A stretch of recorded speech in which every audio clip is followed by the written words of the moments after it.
Yep, salut à tous, c'est Victor, j'espère que vous allez bien, bienvenue dans cette nouvelle vidéo, on va parler vidéo, mais avant ça, il est possible qu'au moment où vous regardiez la vidéo, on ait passé les 1000 abonnés, si c'est le cas, je vous en remercie vraiment, si c'est pas le cas, on va y arriver très bientôt, tout ça pour dire que, aux 1000 abonnés, je pense faire une FAQ, alors je sais que c'est pas très original, mais tout simplement, je pense que c'est quand même cool que vous me connaissiez un petit peu plus, que si vous avez des questions à me poser, vous puissiez le faire et que je puisse moi par la suite y répondre, donc si c'est le cas, et si ce n'est pas le cas non plus dans tous les cas, je vous invite à poser vos questions dans cette vidéo, que ce soit dans les commentaires de cette vidéo, que ce soit par rapport à moi, à YouTube, à du matériel, à la vidéo, à la photo, au voyage, tout ce que vous voulez.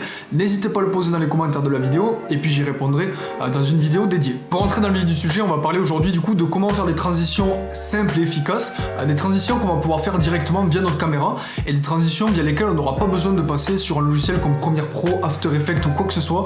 Vraiment des choses très simples et qui marchent très bien.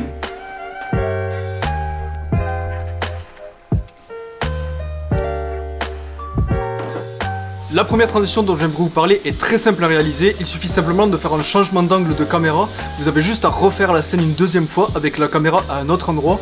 Si vous avez deux caméras c'est encore mieux parce que là du coup vous avez la scène à faire une seule fois, mais c'est une transition très simple et très efficace puisqu'elle permet de lier deux plans très facilement.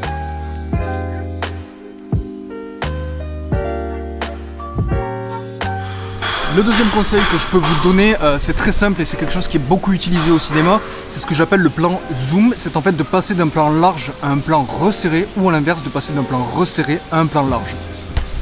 Le troisième conseil que je peux vous donner, c'est ce que j'appelle le plan connecté, c'est en fait d'utiliser deux éléments, deux couleurs, deux choses en fait dans deux plans identiques.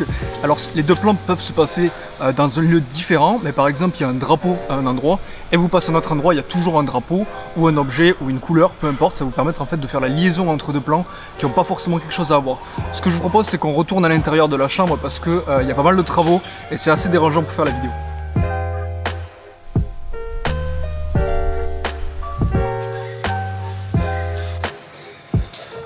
On est un petit peu mieux à l'intérieur.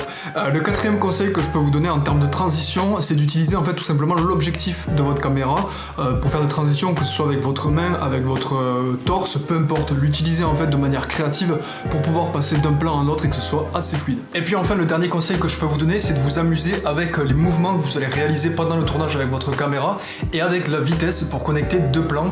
Par exemple faire un mouvement de caméra qui va de droite à gauche et refaire le même mouvement sur le plan d'après pour une fois sur votre logiciel de montage vous puissiez connecter ces deux plans et que ça fasse un mouvement fluide et qu'il puisse y avoir une transition qui soit presque invisible à l'œil nu lorsque le mouvement va être effectué entre les deux plans. Bref, c'est tout pour les transitions dont je voulais vous parler. Avant que vous partiez, j'ai fait un petit jeu en fait, j'ai utilisé toutes les transitions dont je vous ai parlé dans la vidéo à part une. Ce que je vous propose c'est que dans les commentaires vous deviniez à peu près à quelle minute, enfin à quel moment de la vidéo j'ai utilisé ces transitions et puis manière de faire un petit jeu entre nous, voir qui c'est qui arrive le mieux à deviner cela. Je trouvais ça amusant de faire ça en vidéo.